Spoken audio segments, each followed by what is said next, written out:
भाई बहन, सूत्रों पर आधारित अनुवाद इधर बताया जा रहा है। प्रायः कल भी हमने इस चीज़ को प्रारंभ किया था। सामान्य जो विभक्ति पर आधारित अनुवाद होते हैं, अनुवाद तो किया जाता है कारक चिन्ह के आधार पर, लेकिन कारक चिन्ह के अधिकार को कुछ सूत्र ऐसे होते हैं जो उनके अधिकार को समाप्त करके उनका एकाधिकार हो जाता है। जैसा कि यहाँ पर उदाहरण के माध्यम से यहाँ पर दिख रहा है कि श्री गणेश जी को नमस्कार है, श्री गणेशाय नमः। अगर देवी देवता गुरु इसे है गुरु को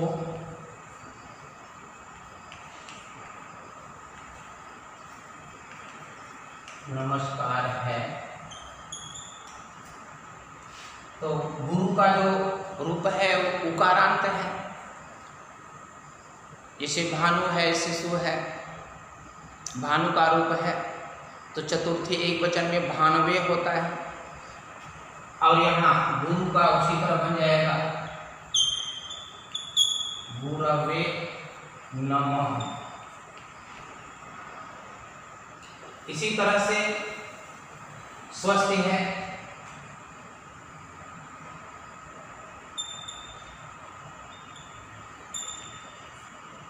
इंद्राय स्वस्ति, जिसके लिए स्वस्ति माने कल्याण होता है, जिसके लिए भी प्रयुक्त होता है उसमें चतुर्थी लग जाता है। स्वाहा है, उसमें भी चतुर्थी लगता है। चाहे वो जिस भी देवता का आवाहन किया जाता है, देवता के लिए स्वाहा का प्रयोग होता है, उसमें चतुर्थी लगता है। तो जैसे चाहे शिवाय है, स्वाहा, इंद्राय स्वाहा, किसी भी का यहाँ पर प्रयोग है स्वाहा। सरस्वती है तो सरस्वती,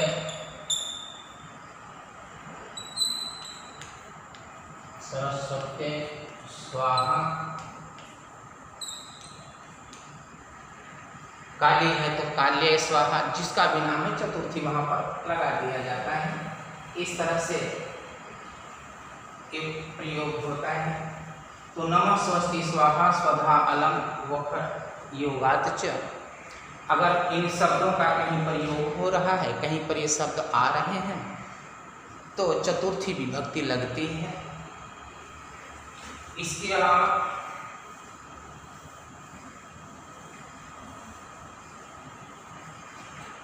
एक सूत्र है विप्रार्थानां भय हेतु। ये सूत्र है भय लगने के लिए, जिससे भय लगता है उसमें अपादान कारक पंचमी विभक्ति होती है। जैसे सब सिंहात विभेति, वह सिंह से डरता है। त्वं सर्पात् विभेति, तुम सर्प से डरते हो, या सब सर्पात विभेति। इस तरह से जहाँ भय का कारण है, जो भय का कारण है, जिससे भय लगता है, जिससे डर लगता है, उसमें पंचमी अपादान कारक होता है, पंचमी विभक्ति का प्रयोग होता है, अपादान कारक होता है। इस तरह से एक जो सूत्र महत्वपूर्ण होता है वो है यतश्च निर्धारण।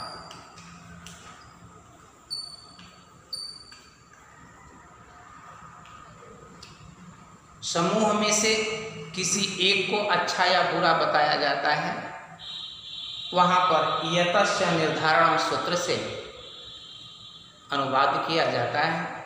जैसे यहाँ पर हम लिख रहे हैं कवीषु कालिदासः श्रेष्ठ, तो सप्तमी का प्रयोग यहाँ पर हुआ है, कवीषु कालिदासः श्रेष्ठ। वैसे एक समूह में से साधु व साधु प्रयोगे च षष्ठी विभक्ति का प्रयोग होता है, उसमें भी समूह में से किसी एक को अच्छा या बुरा बताया जाता है। तो यतस्य निर्धारण सूत्र को विशेष रूप से जानना चाहिए, क्योंकि संपूर्ण कक्षा में से किसी एक को अच्छा बताया जाए या विशेषता बताई जाती है, वहाँ पर यतस्य निर्धारण सूत्र से अनुवाद किया जाता है। समूह में से किसी एक को अच्छा या बुरा बताना, इस तरह से है। प्रायः विभक्तियों के आधार पर ही अनुवाद अधिकतर होता है। कहीं कहीं उसमें जब समस्या आती है तो वहाँ पर परिवर्तन भी होता है, सूत्रों का एकाधिकार हो जाता है, वहाँ पर विभक्तियों का अधिकार समाप्त हो जाता है। लेकिन सामान्यतया जो अनुवाद किए जाते हैं संस्कृत में, वो विभक्तियों के चिन्ह के आधार पर ही लगाया जाता है। विशेष रूप से जैसे है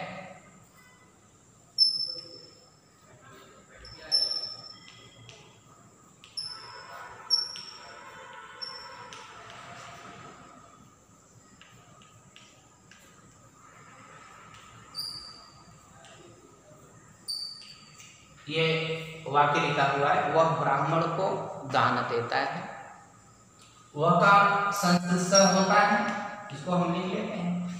अब यहाँ आगे को है, यहाँ पर चिन्ह कर्ता ने कर्म को, उस आधार पर यहाँ पर ब्राह्मणम होना चाहिए, लेकिन ऐसा नहीं है, सूत्र उस पर आ जाता है, हावी होता है। दानार्थे चतुर्थी, दान के अर्थ में चतुर्थी विभक्ति का प्रयोग होता है, उसकी संप्रदान कारक हो जाती है। अब तो यहाँ पर हो जाएगा, ब्राह्मण लिखें या विप्र लिखें तो चतुर्थी लगाना है, ब्राह्मणाय या विप्राय दानम ददाति, ये अनुवाद होगा। लेकिन जैसे अगर प्रयोग है, वह भिक्षुक को वस्त्र देता है, वह या राजा किसी का प्रयोग कर सकते हैं, नाम कोई हो सकता है, वह भिक्षुक को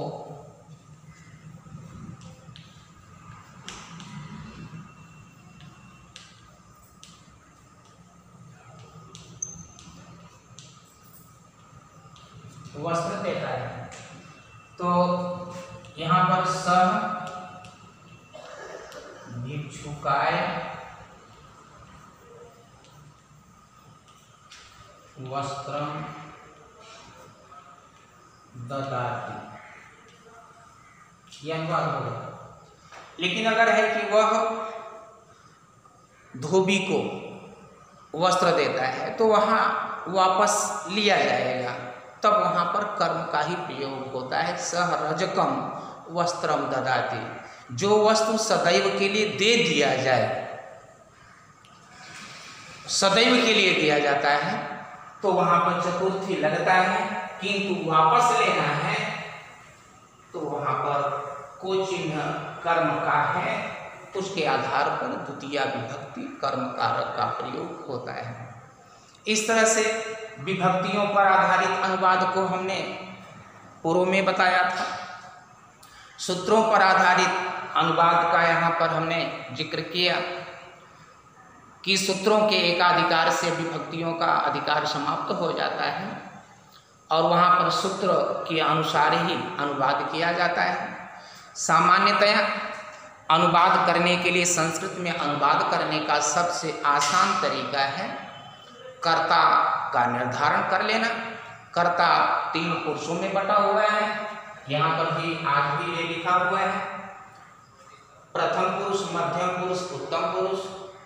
उत्तम पुरुष में अहम आवाम वयम है, इसका स्थान नहीं बदलता है, वो निर्धारित है। मध्यम पुरुष में त्वम, युवाम, यूयम है, वो भी स्पष्ट है कि निर्धारित है, उसमें कोई परिवर्तन नहीं होता है। और प्रथम पुरुष में सह तौते यहाँ पर लिखा हुआ है, यही ऐसा है प्रथम पुरुष जो परिवर्तनशील है।